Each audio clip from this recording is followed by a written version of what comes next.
YouTube, what's going on? It's your boy Coley Live, and I'm here with my cousin. What's good, YouTube? And we finna watch a scary reaction video.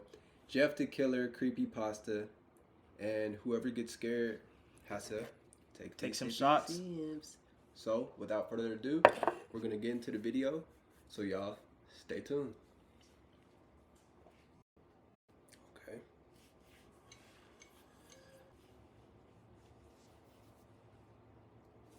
You guys didn't hear, we're doing a creepypasta reaction video. Jeff the Killer. We're gonna switch out videos.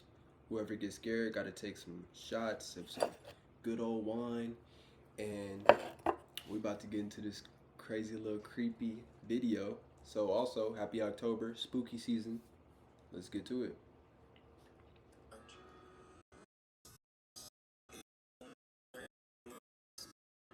I looked up and nearly jumped out of my bed. There, in the little ray of light. So we gonna switch to a different one, cause I ain't feeling it. I thought it was Jeff the Killer, so I thought I was gonna piss my pants. Like the actual one. Yeah, me too. But then they came in with this fucking, I don't know.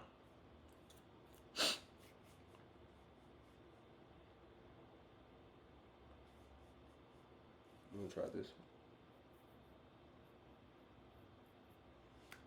But how y'all night going?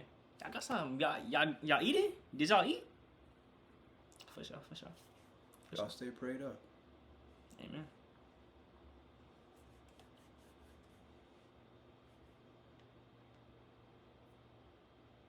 What's going on? We also live streaming, guys, right now. We're doing a reaction video and a live. They ran us up to 7, 8, 9, 10. We need 3 more. You know what? I'm gonna just say we're gonna click this and watch like parts of it. All right.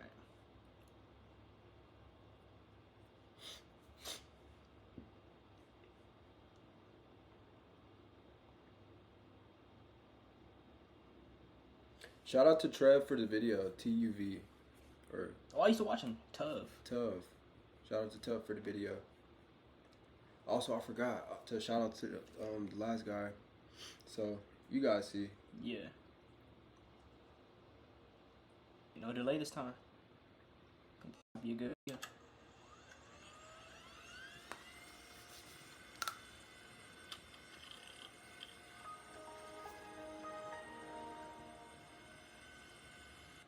I made a mistake. What happened? Forgot to stop. Wait. So this shit hasn't even been recorded the whole time? It has, but I think we'll see.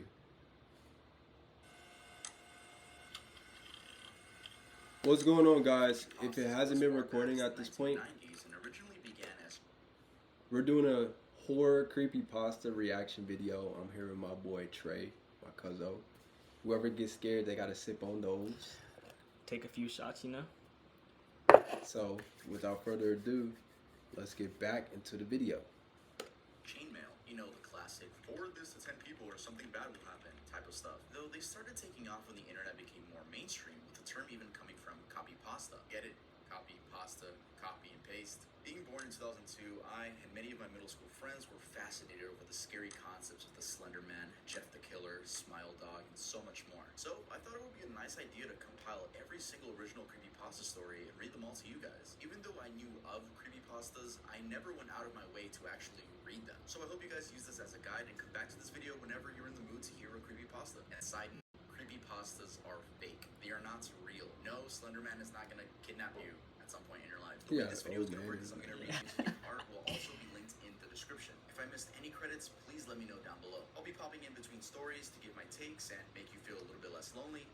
And the last thing I have to say is that Stop Loving Me CDs and cassettes are out now, and there's a few left. I don't know by the time this video if they're still gonna be up, but they're at earldoesn'texist.com, so you can go check them out over there. If my eye looks weird, that's because I currently have an eye infection. This is how bad my face looked during these past few days, so it's calming down now. Eat your shit, don't wash your hands. Are you guys ready for my longest video ever? Let's get started with the video.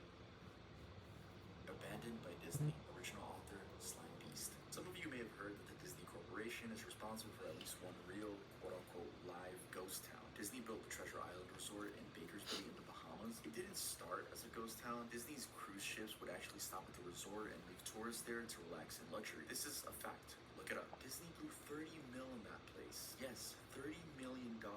Then they abandoned it. Disney blamed the shallow waters, too shallow for their ships to safely operate, and there was even blame cast on the workers, saying that since they were from the Bahamas, they were too lazy to work a regular schedule. That's where the factual nature of the story ends. It wasn't because of sand, and it obviously wasn't because foreigners are lazy. Both are convenient excuses. I sincerely doubt those reasons were legitimate. Why don't I buy the official story? Because of Mowgli's Palace. Near the beachside city of Emerald Isle in North Carolina, Disney began construction of Mowgli's Palace in the late 1990s. The concept was a jungle-themed resort with a large, you guessed it, palace in the center of the whole thing. If you're unfamiliar with the character of Mowgli, then you might better remember the story, The Jungle Book. If you haven't seen it anywhere else, you know it as a Disney cartoon from decades past. Mowgli is an abandoned child in the jungle, essentially raised by animals and simultaneously threatened and pursued by other animals. Mowgli's Palace was a controversial undertaking from the start. Disney bought up a ton of high-priced land for the project. There was actually a scandal surrounding some of the purchases. The local government claimed, quote, eminent domain on people's homes, then turned around and sold properties to Disney. At one point, a home that had just been constructed was immediately condemned with little to no explanation. The land grabbed by the government was supposedly for some fictional highway project. Knowing full well what was going on, people started calling it Mickey Mouse Highway. Then there was the concept art. A group of stuffed shirts from Disney Co. actually held a city meeting. They intended to sell everyone on how lucrative this project was going to be for everyone. When they showed the concept art, this gigantic Indian palace surrounded by jungle, staffed with men and women in loincloths and travel gear, well, suffice to say everyone flipped their shit. We're talking about a large Indian palace, jungle, and loincloths, not only in the center of a relatively wealthy area, but also a somewhat xenophobic area of the southern USA. It was a questionable mix at that point in history. One member of the crowd tried to storm the stage, but he was quickly subdued by security after he managed to break one of the presentation boards over his knee. Disney took that community and essentially broke it over its knee as well. The houses were raised, the land was cleared, and there wasn't a damn thing anyone could do or say about it. Local TV and newspapers were against the resort at the beginning, but some insane connection between Disney's media holdings and the local venues came into play, and their opinions turned on a dime. So anyway, Treasure Island, the Bahamas. Disney sunk those millions in and then split. The same thing happened with Mowgli's Palace. Construction was complete. Visitors actually stayed at the resort. Surrounding communities were flooded with traffic and the usual annoyances associated with an influx of lost and irritated tourists. Then it all stopped. Disney shut it down and nobody knew what the hell to think. But they were pretty happy about it. Disney's loss was pretty hilarious and wonderful to a large group of folks who didn't want this in the first place. I honestly didn't give this place another thought since hearing it closed over a decade ago. I lived maybe 4 hours from Emerald Isle, so really I only heard the rumblings and didn't experience any of it firsthand. Then I read this article from someone who had explored the Treasure Island Resort and posted a whole blog about all the crazy shit he found in there. Stuff just left behind. Things smashed, defaced, probably ruined by their disgruntled former employees who had just lost their jobs. Hell, the locals from all around probably had a hand in wrecking that place. People there felt just as angry about Treasure Island as folks here about Mowgli's Palace. Plus, there were rumors that Disney had released their aquarium the waters when they closed, including sharks. Who wouldn't want to take a few swings at some merchandise after that? Well, what I'm getting at is this blog about Treasure Island got me thinking. Even though many years had passed since its closing, I figured it might be cool to do some urban exploration at Mowgli's Palace. Take some photos, write about my experience, and probably see if there was anything I could take home as a memento. I'm not gonna say I wasted no time in getting there, because honestly it took me another year after I first found that Treasure Island article to get around to going up to Emerald Isle. Over the course of that year, I did a lot of research on the Palace Resort, or rather, I tried to. Naturally, no official Disney site or resource made any mention of the place. That had been scrubbed clean. Even more odd, however, was that nobody before myself had apparently thought to blog about the place or even post a photo. None of the local TV or newspaper sites had one word about the place, though that was to be expected since they had all swung Disney's way. They wouldn't be out there lauding their embarrassment, you know? Recently, I learned that corporations can actually ask Google, for example, to remove links from search results, basically for no good reason. Looking back, it's probably not that nobody spoke about the resort, but rather their words were made in excess. So in the end, I could barely find the place. All I had to do was go on an old as hell map I'd received in the mail back in the 90s. It was a promotional item sent out to people who had recently been to Disney World, and I guess since I had been there in the late 80s, that was recent. I didn't really intend to hang on to it. It just got shoved in with my books and comics from my childhood. I'd only remembered it months into my research, and even then it took me another few weeks to locate the storage bin my parents had shoved it all into. But I did find it. Locals were no help, as most were transplants who moved to the beach in recent years, or old residents who just sneered at me and made rude gestures the second I managed to say, "Where would I find Mowgli's?" Yeah. The drive took me through an inordinately long corridor of overgrowth. Tropical plants that had run rampant and overpopulated the area mixed with the native species of flora that actually belonged there and had tried to reclaim the land. I was Umbrella. not Shit, I might just take this shot for funsies. I'm not That's gonna what lie. I'm saying. I'm like, Gates bro. with supports to either side looked like they must have been cut from giant sequoias. They had some been engaged in several places by woodpeckers and eaten away at the base by burrowing insects. Hanging on the gate was a sheet of metal, some random scrap, with hand-painted letters scrawled in black. Abandoned by Disney. Clearly the handiwork of some past local or employee who wanted to make some small protest. The gates were open enough to walk through, but not drive. So grabbing my digital camera and a map whose flip side showed a layout of the resort, I set off on foot. The inner grounds of the place were just as overgrown as the entryway. Palm trees stood unattended and ragged among piles of their own coconuts. Banana plants similarly stood in their own stinking, bug-riddled refuse. There was this sort of clash between order and chaos, as carefully planted rows of perennial flowers mixed with obnoxious tall weed and stinking, blanking mushrooms. All that remained of any outdoor structures were broken, rotting wood and various charred bits of unidentifiable material. What was most likely an information booth or an outdoor bar was now simply a pile of assorted debris, chopped up by past vandalism and ravaged by weather. The most interesting thing on the grounds was a statue of Baloo, the friendly bear from the Jungle Book, which stood in a sort of courtyard in front of the main building. He was frozen in the pose of making a wave toward no one, staring into empty space with a silly, toothy grin. His bird shit covered whole swaths of his fur and vines and sword his platform. I approached the main building.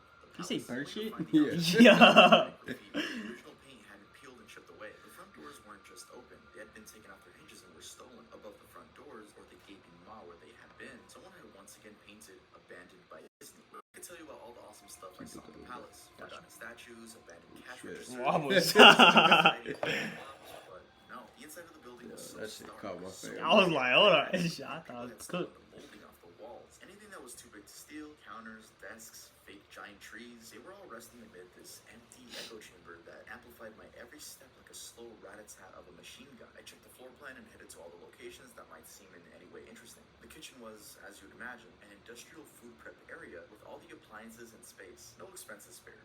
Every glass surface was broken, every door knocked off its hinges, every metal surface kicked and dented. The entire place smelled like very old piss. The huge freezer, not even remotely cool now, had row upon row of empty shelf space. Hooks hung from the ceiling, probably for hanging cuts of meat. And as I stood aside for a moment, I noticed they were swinging. Each hook swung in a random direction, but their movements were slow and small that it was almost impossible to see. I figured it had been caused by my footsteps, so I stopped one from swinging by clutching it in my fist and carefully letting go. But within seconds, it started to swing once more. The bathrooms were in much the same state as the rest of the place. Just like the Treasure Island Resort, someone had methodically smashed each porcelain commode with coconuts and other implements. There was about a half-inch of rancid, stinking, stagnant water on the floor, so I didn't expect to find anything there. I thought there was actually television or radio in one room, so I really think I heard a quiet conversation coming out, though it was like a whisper, probably my own breathing echoing in the silence, or just another case of the sound of flowing water playing tricks on the mind. This is what it sounded like. I didn't believe it. I didn't know that. Sorry guys, I know we're in the middle of a reaction video, but I had to jump back on the live video too. What's going on, guys? We back. Make sure y'all like, comment, and subscribe. We doing a reaction video, so y'all bear with us. In that room, or worse, some vagrants who had holed up there and probably would have knifed me. At the front doors of the palace again, I figured I hadn't found anything of note and had wasted the trip up. As I looked out the door, I noticed something interesting in the courtyard that I had apparently missed. Something that would give me at least one thing to show for all of my trouble, even if it was just a photograph. There was a lifelike statue of a python, maybe 80 feet long, coiled up and sunning itself on a pedestal right in the center of the area. It was almost time for the sun to start setting, so the light fell into the object in the perfect way for a photograph. I approached the python and snapped a photo. Then I stood on my toes and snapped another. I moved closer again to get the details of its face. Slowly, casually, the python lifted its head, looked directly into my older exotic animals onto the grounds. Right there on my feet. That shit made my chest hurt. My way into the building. Took a few deep breaths and snaps to my own face to get myself right in the head again. I looked for a place to sit down. Nah, that's fucking. Feeling a bit Oh, like jelly damn. at this point. Of course, there was no place to sit down unless I wanted Appreciate to you, recline two in a H's. leaf carpet or haul myself up onto a desk of questionable reliability. I had What's seen going some on, stairs dudes? in the palace's lobby and decided to go and have a seat there until I felt better. The staircase was far enough from the front of the building to be relatively clean. There's a sort of improvised flashlight. I could see that the staircase ended in a metal mesh door with a padlock. A sign on the door, a real sign,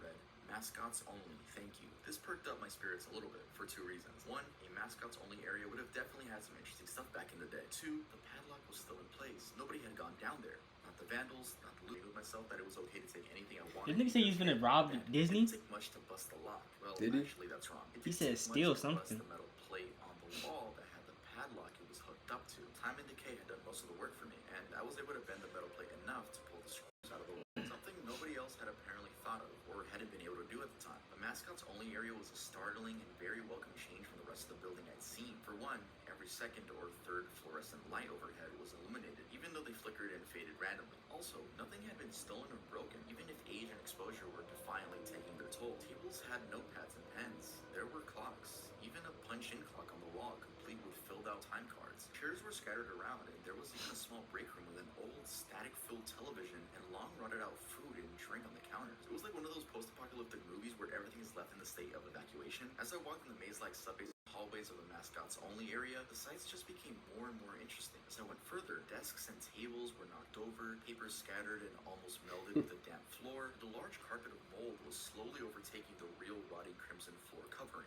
Everything was sort of squished. Anything wood disintegrated into mush when I applied even Appreciate the it, funny. force, and clothing items hanging on hooks. Make sure y'all like the video. Simply fell to We're doing a moist reaction threads video if I right tried now, to unhook guys. them. One thing that annoyed me was that the light was becoming more sparse and unreliable as I went further into the dark. Eventually, I reached a black and yellow striped door with the words "Character Prep 1" stenciled on it. The door wouldn't open at first. I figured this is probably where the costumes were kept, and I defiantly wanted a photograph of that twisted, stinking mess. Try as I might, whatever angle or trick I tried, the door wouldn't budge. That is, until I gave up and started to walk away. That was when there was a slight popping sound, and the door creaked open slowly. Inside, the room was completely dark, pitch black. I used the camera flash to look for a light switch in the wall, but there was nothing. As I made my search, I was jarred out of my sense of excitement by a large electrical buzz. Rows of lights overhead suddenly flashed to life, flickering and fading in and out like the rest I had passed. It took a second for my eyes to adjust. It seemed like the light was gonna keep getting brighter and brighter until the bulb exploded, but just when I thought they would reach that critical stage, the lights dimmed a bit instead. The room was exactly as I had pictured it. Various Disney costumes hung on the walls, fully put together, like strange cartoon cadavers hung from invisible nooses. There was an entire rack of loincloths and native clothes on hangers toward the back. What I found odd, and what I wanted to photograph right away, was a Mickey Mouse costume at the center of the room. Unlike the other costumes, it was lying on its back in the center of the floor like a murder victim. The fur on the costume was rotten and shedding, creating bare Like a murder patches. victim What's kind of even scared me. more I'm odd, not gonna however, lie. is the coloring of the costume. It was like a photo negative of the actual Mickey Mouse. Black where he should have been white, and white where he should have been black. His normally red overalls were light blue. The sight was off-putting enough that I actually put off photographing the thing until last. I took a picture of the hanging costumes on the walls. Word angles. I just realized that's it right there in the shots middle. that show an entire row of frozen, putrid cartoon faces. Yeah, that's kind kinda of creepy, I'm not gonna Then I decided to stage a shot. Just one of the bedraggled characters' heads on the slick, grimy floor. I reached for the headpiece of the Donald Duck costume and carefully removed it so that the thing wouldn't fall apart in my hands. As I looked into the face of a wide-eyed, moldering head, a loud clattering sound made me jump with a fright. I looked down at my feet, and there between my shoes was a human skull. It had fallen out of the mascot head and shattered into pieces on my feet. Only the empty face and lower jaw remained, staring up at me. I dropped the duck head immediately, as you'd expect, and moved for the door. As I stood in the doorway, I looked back to the skull on the floor. I had taken a picture of it, you know? I had to. For any number of reasons that may seem silly, but only if you don't think for any proof of what happened, especially if Disney was going to somehow make this go away. I had no doubt in my mind, right from the start, that even if it was gross negligence, Disney was responsible for this. That's when Mickey, the photo negative opposite Mickey in the middle of the floor, started to get up. First sitting up. Oh, that's wild. Costume, or whoever was inside it, stood there at the center of the room. Its fake face just... That's wild. What would you do in that situation? Bruh. Nah, that nigga was laying down. That nigga got up. I'm not gonna lie. I just accept my fate at that point. I close my eyes, wide arm type shit. Five Nights at Freddy's, man. We gotta get out of there. Fuck no, that nigga got up like Michael Myers type shit. Fuck no. Okay, guys. So this was the what was it called? Creepypasta original. No, that guy, the photo negative. Photo negative Mickey. So that was a creepypasta about photo negative Mickey Mouse. Crazy story. We gonna go to the next one, so we not dragging. Bored. Actually, yeah, so we not dragging the videos too much.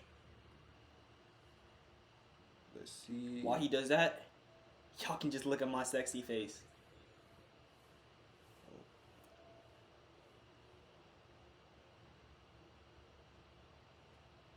Okay, cool. Check. Mic check. Mic check. Wait, so which one is this? Mark check, Mark check. This is the photo negative Mickey. We're gonna...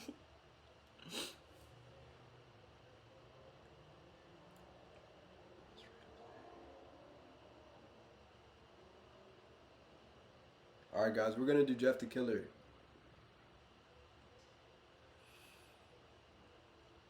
Look at the screen. Oh, you missed it. I was, yeah. Yeah, don't play with me. So go to Taylor Brand, enter your LLC state. Would have had to finish my cut right there. Finish it.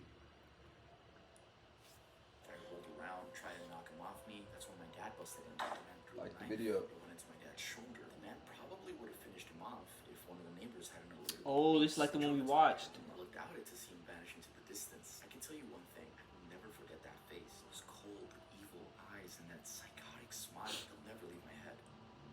Police are still on the look for this man. If you see anyone that fits the description of the story, please contact your local police department. Jeff and his family had just moved into a new neighborhood. His dad had gotten a promotion at work, and they thought it would be best to live in one of those, quote, fancy neighborhoods. Jeff and his little brother Leo couldn't complain though. A new, better house. What wasn't to love? As they were getting unpacked, one of their neighbors came by. Hello, she said. I'm Barbara. I live across the street from you. Well, I just wanted to introduce myself and to introduce my son. She turns around and calls her son over. Billy, these are our new neighbors. Billy said hi and ran back to play in his yard. Well, said Jeff's mom, I'm Margaret. This is my husband Peter and my two sons, Jeff and Leo. They introduced themselves and then Barbara invited them to her son's birthday. Jeff and his brother were about to object when their mother said that they would love to. When Jeff and his family were done packing, Jeff went up to his mom. Mom, why would you invite us to some kid's party if you haven't noticed I'm not some dumb kid? Jeff, said his mother, we just moved here. We should show that we want to spend time with our neighbors. Now, we're going to that party and that's fine. Jeff started to walk but stopped himself, knowing that he couldn't do anything. When his mom said something, it was fine. He walked up to his room and plopped down on his bed. He sat there looking at his ceiling when suddenly he had a weird feeling. Not so much pain, but weird feeling. He dismissed it as just a random feeling. He heard his mother calm down to get his stuff, and he walked down to get it. The next day, Jeff walked downstairs to get breakfast and got ready for school. As he sat there, he once again got that feeling. This time it was stronger. It gave him a slight tugging pain, but he once again dismissed it. As he and Leo finished breakfast, they walked down to the bus stop. They sat there waiting for the bus, and then all of a sudden, some kid on a skateboard jumped over them, only inches above their tops. They both jumped back in surprise. Hey, what the hell? The kid landed and turned back to them. He kicked the skateboard up and caught it with his hands. The kid seemed to be about 12, 1 year younger than Jeff. He wears an Aeropostale shirt and ripped blue jeans. Well, well, well. It looks like we got some new meat. Suddenly, two other kids appeared. One was He is so creepy, and the bro. other was huge. Well, Gotta since take a you're shot new to that. here, Yeah, he is so creepy, bro. Jeff and Leo looked over to the skinny kid. He had a dopey face that you would accept the sidekick to have. And he's Troy. They looked over at the fat kid. Talk about a tub of lard. This kid looked like he hadn't exercised since he was crawling. And I, said the first kid, am Randy. Now, for all the kids in this neighborhood, there's a small prize for bus fare if you catch my drift. Leo stood up, ready to punch the lights out of the kid's eyes when one of his friends pulled a knife on him. I hoped you would be more cooperative, but it seems we must do this the hard way. The kid walked up to Leo and took his wallet out of his pocket. Jeff got that feeling again. Now his own knife. Oh, and what will you do? Just as he finished the sentence, Jeff popped the kid in the nose. As Randy reached for his That nigga ain't backing down. and broke it, and he screamed, and Jeff grabbed the knife from his hand. Troy and Keith rushed Jeff, but Jeff was too quick. He threw Randy to the ground. Keith lashed out at him, but Jeff ducked and stabbed him in the arm. Keith dropped his knife and fell to the ground screaming. Troy rushed him too, but Jeff didn't even need the knife. He just punched Troy straight in the stomach, and Troy went down. As he fell, he puked all over. Leo could do nothing but look in amazement at Jeff. Jeff, how'd you? Was all he said. They saw the bus coming and knew they'd be blamed for the whole thing. So they started running as fast as they could. As they ran, they looked back and saw the bus driver rushing over to Randy and the others. As Jeff and Leo made it to school, they didn't dare tell what happened. All they did was sit and listen. Leo just thought of that as his brother beating up a few kids, but Jeff knew it was more. It was something scary. As he got that feeling, he felt how powerful it was. The urge to just hurt someone. He didn't like how it sounded, but he couldn't help feeling happy. He felt that strange feeling go away and stay away for the entire day of school. Even as he walked home due to the whole thing near the bus stop and how now he probably wasn't going to be taking the bus anymore, he felt happy. When he got home, his parents asked him how his day was, and he said in a somewhat ominous voice, it was a wonderful day. Next morning, he heard a knock at his front door. He walked down to find two police officers at his door. The mother looking back at him with an angry look. Jeff, these officers tell me that you attacked 3 kids, that it wasn't regular fighting, and that they were stabbed. Stabbed, son. Jeff's gaze fell to the floor, showing his mother that it was true. Mom, they were the ones that pulled the knives on me and Leo. Son, said one of the cops, we found 3 kids, 2 stabbed, 1 having a bruise on his stomach, and we have witnesses proving that you fled the scene. Now, what does that tell us? Jeff knew it was no use. He could could say him and Liu had been attacked, but then there was no proof of them not being attacked in the first place. They couldn't say they weren't fleeing because, truth be told, they were. So Jeff couldn't defend himself or Liu. Son, call down your brother. Jeff couldn't do it since it was he who beat up all the kids. Sir, it was me. I was the one who beat up the kids. Liu tried to hold me back, but he couldn't stop me. The cop looked at his partner, and they both nodded. Well, kid, it looks like a year in Juve. Wait, says Liu. They all looked to see him holding a knife. The officers pulled their guns. Whoa! What is he holding a knife for? I have the marks to prove it. He lifted up his sleeves to reveal cuts and bruises as if he was in a struggle. Son, Oh boy, just said let the that knife light down. skin though I was Liu here. held up the knife and My dropped it to the phone ground. died. He put his hands up and walked over to the There's cops. no way. It was me. I did it. Jeff had tears running down his face. Poor bro. Yeah. I take the blame for what I did. Well, take me away. The police let Liu. That's wild, Tell bro. them it was me. Tell them. I was the one who beat up those kids. Jeff's mother put her hands on his shoulders. Jeff, please. You don't have to lie. You know it's Liu.